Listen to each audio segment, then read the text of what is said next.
Hello everyone, welcome to guiding Sarathi. आज हम लोग इस वीडियो में 27 फरवरी से रिलेटेड इंपॉर्टेंट करेंट अफेयर को देखेंगे। तो चलिए वीडियो को शुरू करते हैं। आज का जो हमारा सबसे पहला क्वेश्चन है वो है पॉवर्टी के बारे में। Consider the following statement. Poverty line estimation in India is based on income level. Second statement है poverty estimation in India is carried out by NITI Aayog task force. तो इन दोनों स्टेटमेंटों से कौन सा स्टेटमेंट सही है ये बताना है। Only one, only two, both या नन ऑफ द अबव।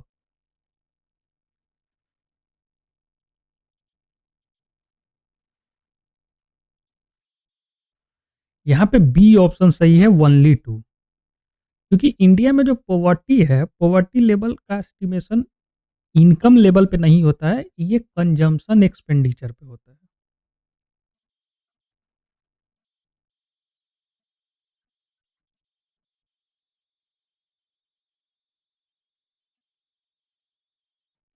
ये इनकम लेवल पे नहीं होता है, ये कंजम्पशन एक्सपेंडिचर पे होता है। ये सेकेंड स्टेटमेंट सही है, ये नीति आयोग का जो टास्क फोर्स है उसके द्वारा एस्टिमेट किया जाता है। तो यहाँ पे बी ऑप्शन सही है, ओनली टू।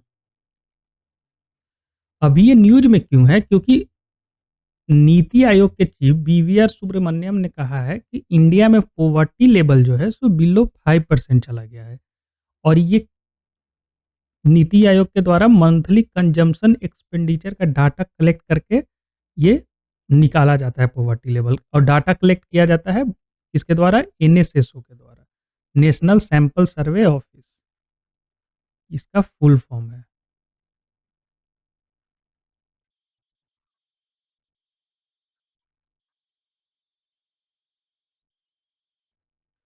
तो इसके द्वारा डाटा कलेक्ट किया जाता है मंथली, और उसके बाद रिपोर्ट पब्लिश किया गया है अभी कि इंडिया में जो पॉवर्टी है वो बिलो 5% चला गया है।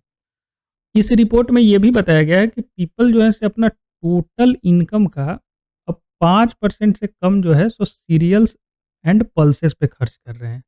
और बाकी पैसे जो हैं सो अदर कंज्यूमर ड्यूरेबल्स वाले प्रोडक्ट, अपने कन्वीनियंस के लिए जो प्रोडक्ट है टीवी, फ्रिज, इन पे ज़्यादा खर्च कर रहे हैं। तो ये इंडिकेट करता है कि अब लोग ज़्यादा पैसे अर्न कर रहे हैं, जिससे उनका टोटल जो परसेंट है इन्वे खर्च पल्सेस एंड सीरियल पे वो डाउन हुआ है, और वो कन्वीनियंस वगैरह पे ज़्यादा खर्च कर रहे हैं। तो इस रिपोर्ट में ऐसा बोला गया है। यहाँ पे भी देख सकते हैं, less than 5% of the Indian are now expected to below poverty line and extreme. बिल्कुल ही गरीबी, एक्सट्रीम जो पॉवर्टी है वो लगभग एलिमिनेट हो गया है, लगभग गॉन अवे। ये बोला गया है फरवरी 25 को नीति आयोग के चीफ के द्वारा। तो ये कुछ इंपॉर्टेंट पॉइंट था पॉवर्टी से लेकर रिलेटेड।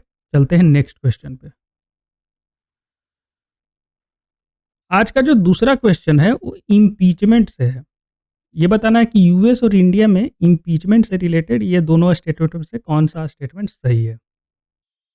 पहला है, in India impeachment process of the president of India can be initiated in Lok Sabha only,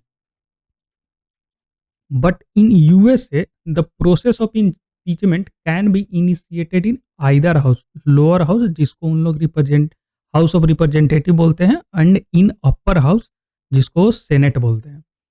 तो ये फर्स्ट स्टेटमेंट है। सेकंड स्टेटमेंट है, in India no president has been impeached so far. तो ये दोनों स्टेटमेंट में बताना है कि कौन सा स्टेटमेंट सही है। Only one, only two, both या none of the above.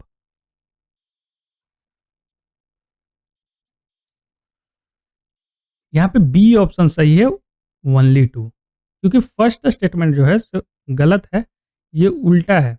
India में कोई भी हाउस में इम्पीचमेंट प्रोसेस स्टार्ट हो सकता है, लोकसभा में भी और राज्यसभा में भी। तो ये बोथ हाउस होगा, लोकसभा ओनली यहाँ पे गलत है।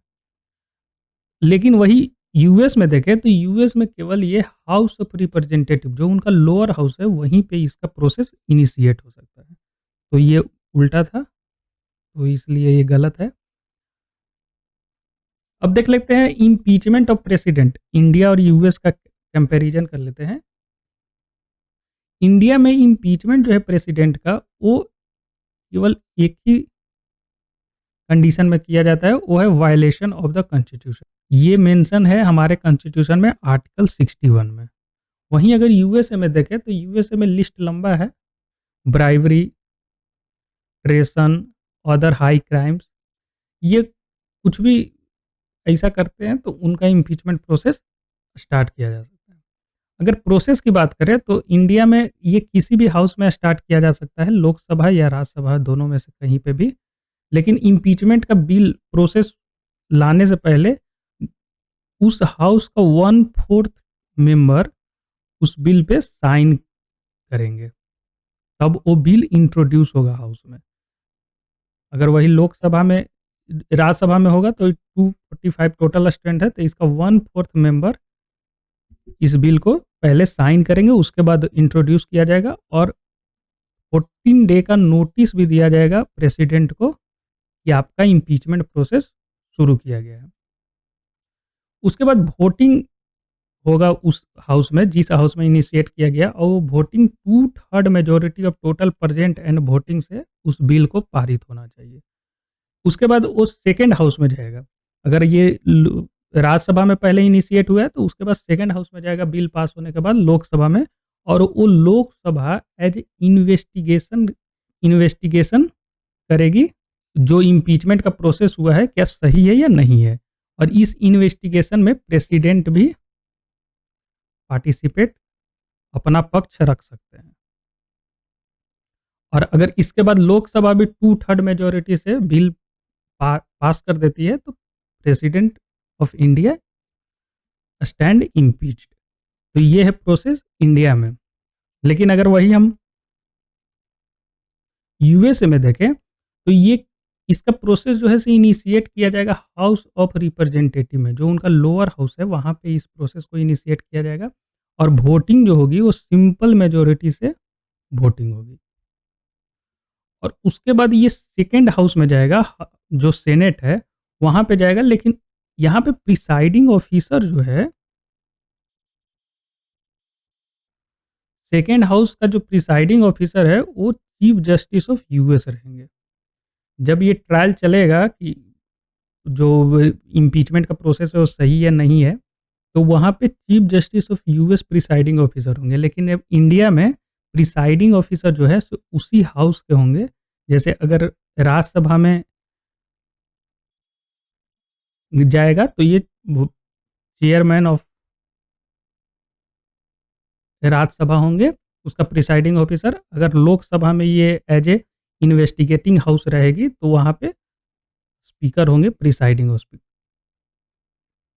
ऑफिसर। लेकिन यहाँ पे प्रिसाइडिंग ऑफिसर जो है फॉर इन्वेस्टिगेशन, ये चीफ जस्टिस ऑफ यूएस होते हैं। तो ये एक डिफरेंट है। और उसके बाद अगर सेनेट 2/3 मेजॉरिटी से बिल पारित कर देते हैं तो प्रेसिडेंट ऑफ यूएसए रिमूव हो जाएंगे। तो ये प्रोसेस है इंडिया एंड यूएसए का removal of impeachment of president. India में इम्पीचमेंट शब्द जो है केवल प्रेसिडेंट के रिमूवल के लिए किया जाता है, बाकी चीफ जस्टिस ऑफ इंडिया इस सब में रिमूवल वर्ड यूज किया जाता है। Removal of chief justice of India, removal of election commission of India. लेकिन प्रेसिडेंट का रिमूवल पे इम्पीचमेंट ऑफ प्रेसिडेंट बोला जाता है। और ये वहीं यूएसए में इम्पीच प्रेसिडेंट का भी हो सकता है, मेंबर ऑफ पार्लियामेंट, मेंबर जो हैं वहाँ के हाउस ऑफ रिप्रेजेंटेटिव या सेनेट, उनका हो सकता है, कोई ऑफिसर का भी। तो सारे कई एक लोग इम्पीच्ड होते हैं, लेकिन इंडिया में केवल प्रेसिडेंट का ही इम्पीचमेंट होता है। तो ये भी एक इम्पॉर्टेंट पॉइंट है इससे रिलेटेड। अभी तक इंडिया में कोई भी प्रेसिडेंट इम्पीच नहीं हुआ।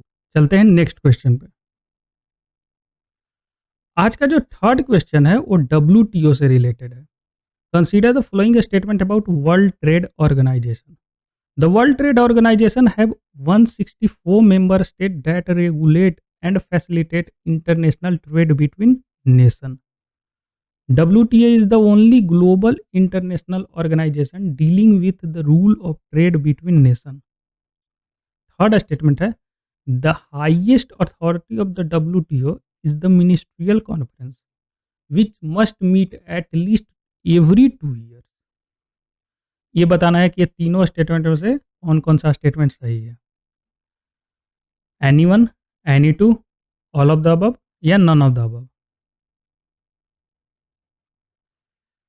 यहाँ पे सी ऑप्शन सही है, all of the above. WTO जो है से एक इंटर गवर्नमेंटल ऑर्गेनाइजेशन है जो कि रेगुलेट करता है इंटरनेशनल ट्रेड एंड कॉमर्स, और ये इस ऑर्गेनाइजेशन में 164 टोटल मेंबर है। अगर इसका देखें कि ये कब बना था, तो ये ऑफिशियली जो है 1 जनवरी 1995 को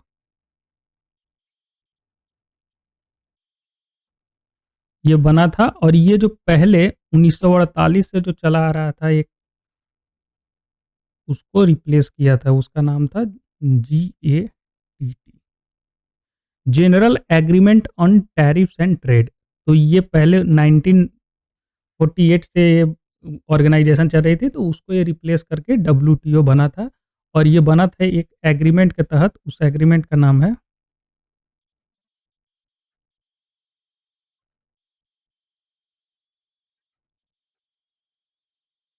माराकेस एग्रीमेंट। तो ये 1994 में एग्रीमेंट बना था, उसके तहत डब्ल्यूटीओ का एस्टेब्लिशमेंट हुई। आज का जो फोर्थ क्वेश्चन है वो है, consider the following statement about zombie deer disease.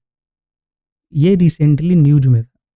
बताना है, पहला स्टेटमेंट है, first time this disease detected in African continent. Second है, it is zoonotic disease that is animal to human transfer. And third है, it is also known as chronic wasting disease, CWD। तो ये बताना है कि ये तीनों स्टेटमेंट में से कौन कौन सा स्टेटमेंट सही है। Any one, any two, all of the above या नन ऑफ द अबव। यहाँ पे ऑप्शन ए सही है, एनी वन, क्योंकि थर्ड स्टेटमेंट केवल सही है। पहला स्टेटमेंट गलत है क्योंकि ये फर्स्ट टाइम डिटेक्ट हुआ था USA में, तो ये अफ्रीकन कॉन्टिनेंट में डिटेक्ट नहीं हुआ था। और ये अभी भी कोई एविडेंस नहीं है कि ये जोनोटिक डिजीज है, ये एनिमल टू ह्यूमन ट्रांसफर हो सकता है। लेकिन ये अभी फिर से डिटेक्ट हुआ है अमेरिका में, और ये साइंटिस्ट लोग कंसर्न जता रहे हैं कि ये डिजीज जो है तो एनिमल से ह्यूमन में ट्रांसफर हो सकता है। Is zombie deer deer disease a risk to human. ये अभी साइंटिस्ट लोग अभी क्लियर कोई एविडेंस नहीं है, लेकिन वो कंसर्न जता रहे हैं कि ऐसा हो सकता है। ये देखिए, ऐसा इन्वॉल्व हो सकता है कि जो कि ह्यूमन को भी इम्पैक्ट करे, तो इसलिए अभी ये न्यूज़ में है। अगर हम ज़ॉम्बी डियर डिजीज़ के बारे में बात करें, तो ये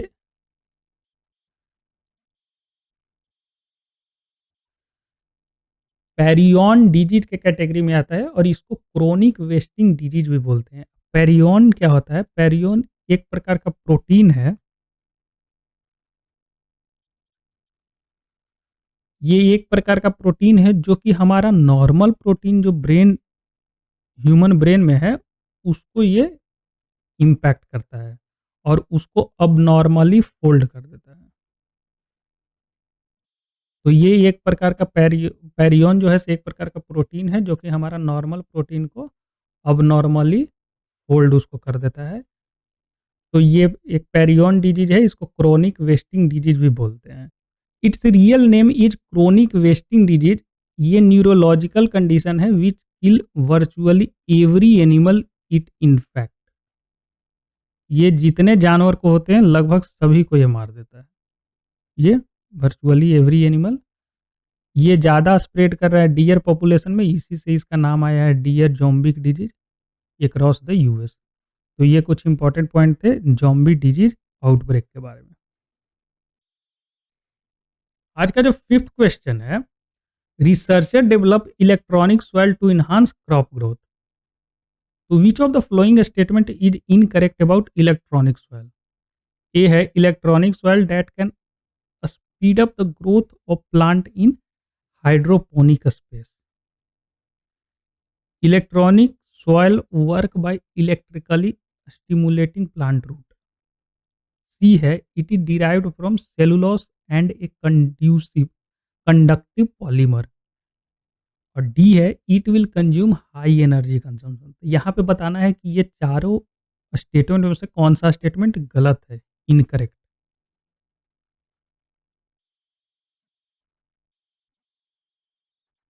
यहाँ पे डी ऑप्शन सही है, क्योंकि ये हाई एनर्जी नहीं चाहिए इसके लिए, ये लो एनर्जी कंजम्पशन करती है। ये देखिए, researcher develop electronic soil to enhance crop growth. Crop growth को एनहांस करने के लिए अभी रिसर्चर लोग ने इलेक्ट्रॉनिक सॉइल बनाया है, और ये सॉइल यूज़ होगा हाइड्रोपोनिक, जो हमारा हाइड्रोपोनिक तरह से हम लोग प्लांट का ग्रो करते हैं उसमें। अब हाइड्रोपोनिक क्या होता है? ये एक मेथड है जिसमें प्लांट ग्रो करता है बिना मिट्टी के, वाटर बेस्ड प्लांट प्लांट का ग्रोथ होता है। हम पानी में ही जो भी न्यूट्रिशन चाहिए प्लांट को ग्रो करने के लिए वो मिला देते हैं, और वो प्लांट ग्रो करता है। उस सिस्टम, उस प्रोसेस को हम लोग हाइड्रोपोनिक बोलते हैं। इसमें मिट्टी का इस्तेमाल नहीं किया जा सकता है, किया जाता है। इसमें यूज़ होता है पेरीलाइट, रॉक वूल, पीट मूस, ये सारा कुछ जो है इसका इस्तेमाल करके हम लोग हाइड्रोपोनिक प्लांट को डेवलप करते हैं। अभी इस इलेक्ट्रॉनिक सॉइल जो है ये हाइड्रोपोनिक में ही मदद करेगी, जिससे हम अर्बन एग्रीकल्चर और फूड सिक्योरिटी को और अच्छा कर सकते हैं।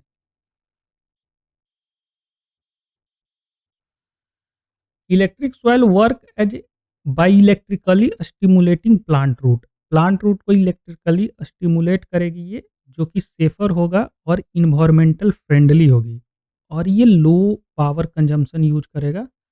तो ये बेनिफिट है ये इलेक्ट्रॉनिक सॉइल का। जनरली हाइड्रोपोनिक सिस्टम जो मिनरल वूल यूज करती है वो नॉन बायोडिग्रेडेबल होता है, लेकिन जो इलेक्ट्रॉनिक सॉइल के द्वारा यूज किया जाएगा ये cellulose a biopolymer mixed with conductive polymer called PEDOT. अगर हम बेनिफिट की बात करें तो ये लो एनर्जी कंजम्पशन करेगी, use of land and water, इसमें कम पानी का इस्तेमाल होगा, और लैंड का भी यूज जो है हम इफ़ेक्टिवली कर सकते हैं इस सिस्टम के द्वारा। तो ये इम्पोर्टेंट है, ये क्लाइमेट चेंज से भी हमको लड़ने में मदद करेगी। तो इसलिए ये इम्पोर्टेंट है। चलते हैं नेक्स्ट क्वेश्चन पे। आज का जो सिक्स्थ क्वेश्चन है वो समाका सरलामा जातरा, ये एक ट्राइबल फेस्टिवल है। तो बताना है कि किस राज्य में मनाया जाता है? तमिलनाडु, तेलंगाना, महाराष्ट्र या कर्नाटक?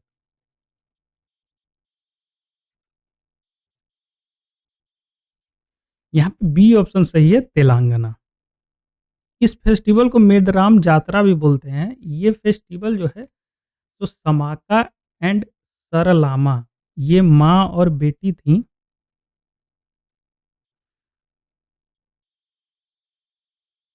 जो कि ककात्या रूलर के टाइम में जो ट्राइबल पॉपुलेशन पे टैक्स इम्पोज किया था सूखा होने के कारण भी, तो उससे इन लोग ने लड़ी थी। तो 12th सेंचुरी के टाइम में ककात्या रूलर का जो तेलंगाना का अभी के प्रेजेंट तेलंगाना है वहाँ पे रूल्स था। तो ये जो टैक्स इम्पोज किया गया था तो उसके विरोध में इन दोनों ने माँ बेटी ने लड़ा था। तो इन्हीं को डेडिकेट किया जाता है ये फेस्टिवल, और ये तेलंगाना में, आज के तेलंगाना में मनाया जाता है। ये हर 2 साल पे इस फेस्टिवल को मनाया जाता है। अगर रिचुअल की बात करें तो ये रिचुअल जो है पीपल ऑफर 1 ग्राम या गोल्ड जागरी को अपने जो गॉडेस है उनके टोटल वेट से इसको दान करते हैं, और बात करते हैं जमपानु वागु। ये रिवर है, गोदावरी नदी का ट्रिब्यूटरी है। तो इस नदी में वो स्नान करते हैं। लोकेशन अगर देखें तो इससे रिलेटेड एक इम्पोर्टेंट वाइल्ड लाइफ सेंचुरी भी है जहाँ पे ये मनाया जाता है, इतुरंगम वाइल्ड लाइफ सेंचुरी। तो ये मदेरम जो है रिमोट एरिया है इन इतुरंगम वाइल्ड लाइफ सेंचुरी। तो इसको भी ध्यान रखिएगा, ये भी तेलंगाना में ही है। तो ये अभी फेस्टिवल ऑर्गेनाइज किया गया है इसलिए। ये न्यूज़ में है। एक इम्पॉर्टेंट न्यूज़ है, फ़रवरी के महीने में जो फुल मून होता है, उसे हम स्नो मून भी बोलते हैं और हंगर मून भी बोलते हैं। तो ये नाम कहाँ से आया? तो ये नाम जो है नेटिव अमेरिकन के द्वारा दिया गया था।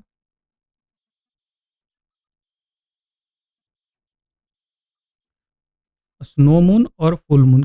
ऐसा क्यों दिया गया था? तो अभी नासा ने इसको एक्सप्लेन किया है, क्योंकि इस टाइम पे अमेरिका में बहुत ही ज़्यादा स्नोफॉल होता है। तो ये फुल मून को स्नोफॉल, इसलिए स्नो मून बोला गया था। और स्नोफॉल के कारण जो वहाँ के नेटिव अमेरिकन थे, वो हंटिंग नहीं कर पाते थे। तो जिसके कारण फूड स्कार्सिटी हो जाता था, तो ये हंगर मून भी इसलिए बोला गया था। तो अभी जो फ़रवरी के महीने में जो फुल मून होता है, उसको हंगर मून या स्नो मून भी बोलते हैं। आज के लिए बस इतना ही। वीडियो अगर पसंद आया तो लाइक कीजिए, सब्सक्राइब कीजिए and press the bell icon. Thank you. Good day to all.